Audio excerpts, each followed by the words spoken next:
amazingly enough, we're staying right on time. So the final speaker for our panel, Dan Sheveiko. I think almost everybody here has met Dan at one time or another. He's the head of the Kensington Heights Civic Association and Costco Working Group. Chairman, I guess it is, right, Dan? Chairman, yeah.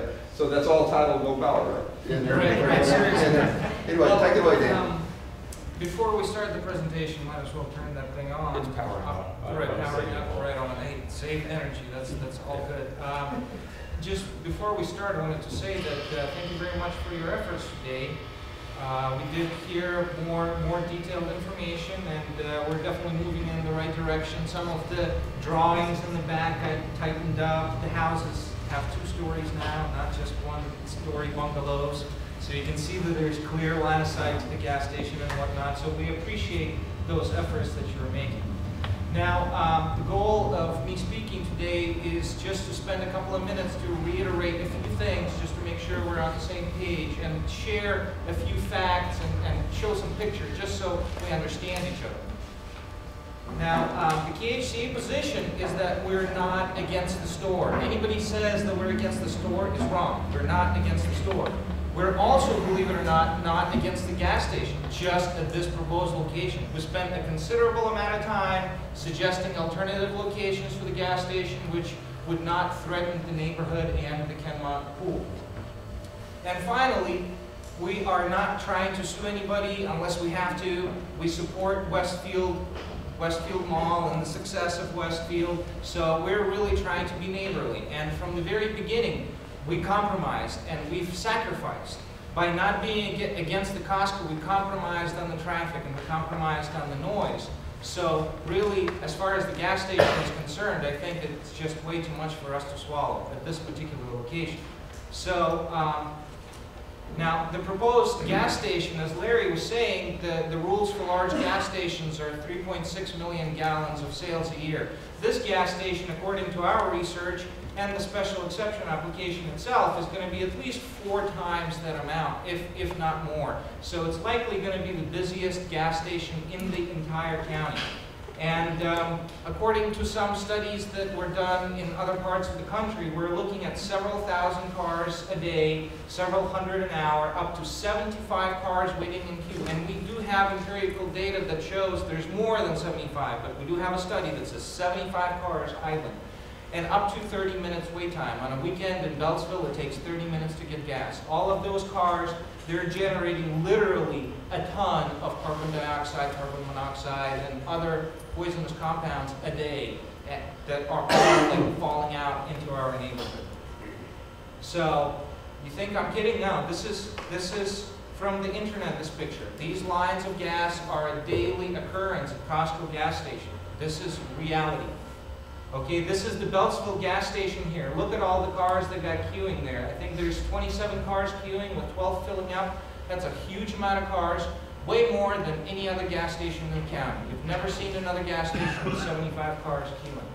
Now, this is my mother sitting right next to the Beltsville gas station in the right-of-way. Now, this shows exactly the distances that we're going to have to deal with if this gas station is built. This is completely unacceptable from our perspective. This location just does not work, you guys. Now, we've seen a lot of graphics from you, and none of them really show the extent to which this gas station is sticking into the neighborhood. This is really this is surrounded on 3 sides, as you can see. There's the gas station, surrounded on 3 sides by single-family residences. Now, these kind of stickers are in every gas station in the state. Check this out. Cancer, birth defects, reproductive harm. We're not imagining this stuff. This is real.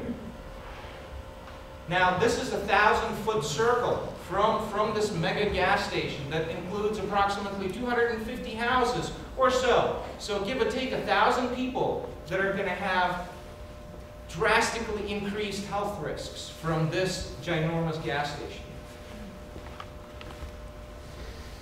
Plus, we're looking at the Kenmont Swim and Tennis Club and the Stephen Knowles Elementary School just outside the 1,000-foot radius. And that is a school for children with disabilities, and they have numerous children with oxygen tanks. So this is a serious issue, and if you plug in Larry's diagram from the EPA, we're looking at least a 10-fold increase in health risk from all of these different compounds that are going to be spewed into our air. Now, this is part of the forest conservation plan because unfortunately, besides just the gas station itself being sited, there's several permitting issues that are going on. So, as you can see here, almost done. There's a connection that needs to be made to the existing stormwater, so all the runoff is going to be going past the gas station and being dumped into this green buffer zone over here. And based on this, you guys got an exemption to the forest conservation plan for the gas station. Now, this is dumping, lo and behold, into the headwaters of Silver Creek over here in Kensington Branch. As you can see, that's a truck tire right there, right? So you're connecting your stormwater device into a stormwater system that does not exist. It's blown out. This needs to be fixed. Just because the county told you don't have to fix it, doesn't mean you shouldn't, because you're going to be contributing to further erosion of this area, and your own code of ethics says that you are to exceed ecological requirements in every community you do business. So we've seen some small steps from you guys, but we really need you to step up on all of these permitting issues around the gas station. And because really this green space out here into which it's going to be spilling, that's actually our last remaining green space. Westfield sold Outlot B for development and Mount McComas as well. So we really don't want to lose our last remaining green space out here in this grove due to erosion. And finally, if you would just consider not putting the gas station there, either putting it on the other side of the mall or not having it at all, not having the gas station would resolve so many issues. Look at this. We can flip the store. And so it's not going to be looming over neighborhoods, and we can have the loading docks on the side there. And that way, all the overnight deliveries of trucks to the store, they don't even have to be on the ring road. Just have an open up mind. Think about having a store without a gas station. I think we can solve all these different problems. Because in California you're doing it. This is a beautiful Costco that you're building together with Westfield in California. Why we can't have some of this? They're getting a 500-page environmental impact statement and bike lanes and walking paths. Why we can't get some of this?